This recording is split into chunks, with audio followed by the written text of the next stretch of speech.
Hey there, this is Nick Bogardus from Cross of Christ Church in Orange County, California, and I want to talk to you about the intensive that I'll be leading at Sojourn Network's Leader Summit in October. The title of the intensive is Communicating in a Complex Age, Strategy, Tactics, and Crisis. And the bottom line is that I want to help you and your team better communicate to your church and to the watching world. Now, I'm sure you'd agree that one of the biggest mistakes that a pastor or a church or any leader for that matter can make is to be reactive instead of proactive. You could say, in keeping with the conference's theme, that one way to ensure your ministry does not last is to be reactive instead of proactive. But let me ask you and your team a few questions I've had to ask myself along the way.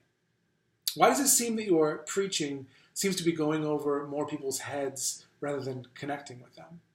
Why does it seem that your communication, either written or spoken, doesn't have the impact that you wish it did?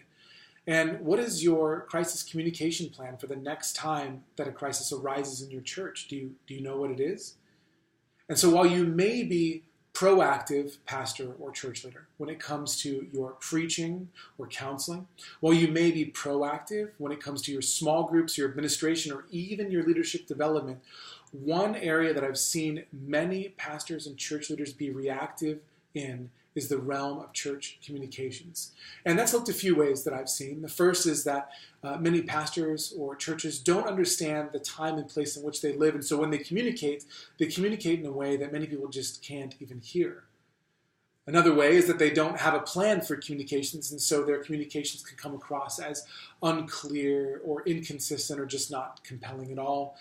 Or thirdly, they don't have a plan for that crisis when it arises, and so when it does, they end up fumbling through it, or worse yet, causing more harm in the midst of the crisis. And so if we agree that reactivity leads to a ministry that doesn't last, I want to help you and yours last by helping you to be proactive in the realm of church communications. And so, in this intensive, I'm going to give you one overriding concept and 3 practical ways that you can implement it.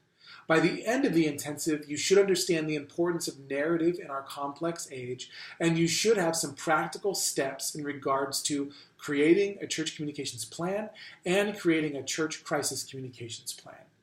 If you have any questions on these topics in advance that you want me to address in the intensive, please feel free to email me at nick@crossofchrist.com, and I'll do my best to work answers to those questions into the intensive.